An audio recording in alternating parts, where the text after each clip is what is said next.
SIR-മായി ബന്ധപ്പെട്ട് വളരെ പ്രധാനപ്പെട്ട ഒരു അപ്ഡേറ്റ് പറയാനാണ്. കഴിഞ്ഞ ദിവസം സംസ്ഥാന സർക്കാരും കേരളത്തിലെ മറ്റു രാഷ്ട്രീയ പാർട്ടികളും കൂടി സുപ്രീം കോടതിയിൽ സമർപ്പിച്ചിരിക്കുന്ന ഹർജി പരിഗണിക്കവേ സുപ്രീം കോടതി ഇലക്ഷൻ കമ്മീഷനോട് 2 ഡയറക്ഷൻസ് പറഞ്ഞിട്ടുണ്ട്. അതിൽ ഒന്നാമത്തത് കഴിഞ്ഞ ഡിസംബർ 18-ന് SIR-ന് ഡ്രാഫ്റ്റ് ലിസ്റ്റ് പബ്ലിഷ് ചെയ്തു. ആ പേരുകൾ നമുക്ക് വെബ്സൈറ്റിൽ ലഭ്യമാണ്.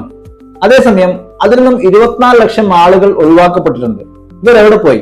അപ്പൊ ഇവരുടെ പേരുകൾ വെബ്സൈറ്റിലും കൂടാതെ പഞ്ചായത്ത്, വില്ലേജ് ഓഫീസ് പോലെയുള്ള പൊതുജനങ്ങൾക്ക് ആക്സസ് ചെയ്യാവുന്ന സ്ഥലങ്ങളിൽ കൂടി അത് പബ്ലിഷ് ചെയ്യണം, പ്രദർശിപ്പിക്കണമെന്നാണ് സുപ്രീം കോടതി പറഞ്ഞത്. മറ്റൊരു കാര്യം, കഴിഞ്ഞ ഡിസംബർ 18-ന് പബ്ലിഷ് ചെയ്ത ഡ്രാഫ്റ്റ് ലിസ്റ്റിൽ ഉൾപ്പെടാതെ പോയ ആളുകൾക്കും അതേപോലെ ഉൾപ്പെട്ടിട്ടും ചില പോരായ്മകൾ കാരണം ഹിയറിംഗിന് നോട്ടീസ് ലഭിച്ച ആളുകൾക്ക് ഹിയറിംഗിനുള്ള ലാസ്റ്റ് ഡേറ്റ് ജനുവരി 21.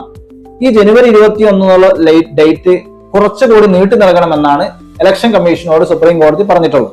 ഏതായാലും ദീർഘമായ സമയം നീട്ടിക്കിട്ടാനുള്ള സാധ്യത കുറവാണ്.